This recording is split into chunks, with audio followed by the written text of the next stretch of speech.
Hello and welcome to Dragon Puppet. My name is Thomas and today I want to talk to you about one of my favourite creatures in D&D, the humble and adorable Hybsil. Hybsils haven't appeared in a monster manual since 3rd edition, so in case you didn't know, Hybsils are a small fey creature with the upper body of a small humanoid and the lower body of a deer or antelope. Like a centaur but smaller, much cuter and more magical. Hybsils have been on my mind since a recent visit to Colchester Zoo, where I saw some adorable dicks, and I've been wanting to make a video about the Hybsils ever since. Now, this video isn't meant to be a direct attack on centaurs. I'm just very pro-Hybsil, and centaurs are a perfect creature to draw a comparison from because most people are very familiar with centaurs due to the popularity in pop culture and their frequent appearances in folklore throughout history. Although Hybsils haven't had much love in the last few editions, they have actually been a part of D&D for a long time. They first appeared in set 4 of the monster cards for Advanced Dungeons & Dragons back in 1982 and were published in Monster Manual 2 a year later. I can't find any explanation for their name, but maybe it's a portmanteau of hybrid and Sylvanus. In 2nd edition, they were featured in Volume 3 of the Monstrous Compendium Annual, and they got their most in-depth feature in 3rd edition's Monster Compendium, Monsters of Faerun. D&D has always featured creatures both original and borrowed from other sources. As far as I can find out from my research, Hybsils are a completely original D&D monster, although obviously they are strongly inspired by centaurs and satyrs. I suppose that's the first thing I like about Hybsils. Although it's fun for players to interact with creatures they know from mythology and history, I also like presenting my players with creatures they won't find in any other setting. Lots of D&D monsters and races are taken from mythology, history, or other influential fantasy authors like Tolkien or Lovecraft. So for me, there is something refreshing and charming about the D&D exclusive creatures like the Beholder, the Gelatinous Cube, or a Displacer Beast. So even if the Hybsil clearly takes some ideas from the Centaur, it's very much its own thing and can't be found anywhere else. So what makes the Hybsil unique? What sets it apart from a Centaur? There are the obvious physical differences, like their size and the type of animal body they use. Hybsils are about 3 foot tall compared to the massive centaurs, which are often over 7 feet tall.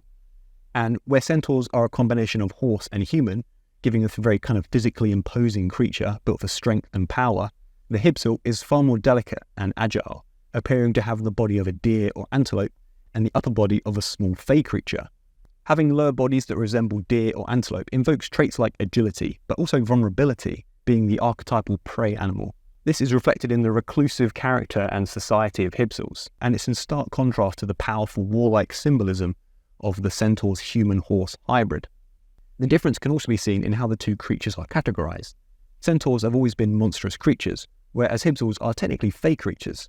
I think this connection to the Feywild is the most significant difference between centaurs and Hybsils. When a party is travelling through a big magical forest, I think running into Hybsils is far more enchanting and engaging. In the same way that in real life, it will be far more memorable to stroke a deer than a horse. Players subconsciously treat Hybsils with more care because they know how skittish deer can be, and this forces interesting roleplay and negotiations that you wouldn't get from other creatures. Parties might try and intimidate or fight centaurs, but catching a glimpse of the Hybsil will make players come up with far more interesting and thought-through strategies. The fey nature of Hybsils also gives them some fun abilities that make them far more interesting for DMs to play. Although centaurs have a level of affinity with nature, this doesn't lead to any particularly interesting features or even resistances in their stat block. Hybsils, on the other hand, have a bunch of fun things. They all have access to 4 spell-like abilities that can each be used once a day, Pass Without Trace at 3rd level, and Dancing Lights, Mirror Image, and Jump at 1st level. On top of this, Hybsils can see through invisibility at all times, which allows them to see their sprite cousins, but also stops the party from sneaking up on them. And they're also immune to all poisons too. None of these abilities make the Hybsils especially powerful or game-breaking, but there are a lot of options for interesting narrative moments and memorable scenes. For example, it's hard to know exactly how many Hybsils are ambushing you when they can all cast Mirror Image. Are we being attacked by 24 Hybsils or just 6? And if that was enough, there is a chance that a Hybsil uses sleep arrows. And as satisfying as it is to pummel a party with centaurs, to me there is something very funny about a group deciding to follow a little deer person into the woods and then waking up 2 hours later on the edge of the forest with their shoes missing. The 2002 book Faiths and Pantheons also tells us that several fey deities use Hybsils as servants and messengers, which gives DMs another interesting narrative hook if they so choose. Maybe the Hybsil that you met in the woods was a messenger for Corellon, and now the god of the elves knows who you are. So If Hybsils are so great, why don't people use them more often? Well, for some reason they just don't seem to be favoured by the powers that be at Wizards of the Coast. They didn't appear in the 5th edition Monster Manual, or any 5th edition book as far as I can tell.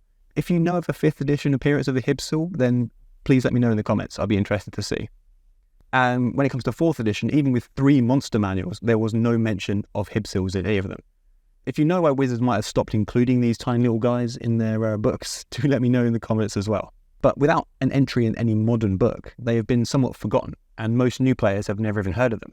But I think it's time for Hybsils to make a comeback.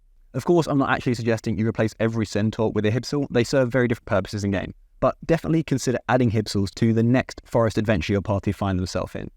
You might even get to see the softer side of the edgy rogue or the grumpy barbarian when they are faced with an adorable little Hybsil. Thank you so much for watching. Let me know in the comments what you think of the Hybsil, and I will see you on the next video.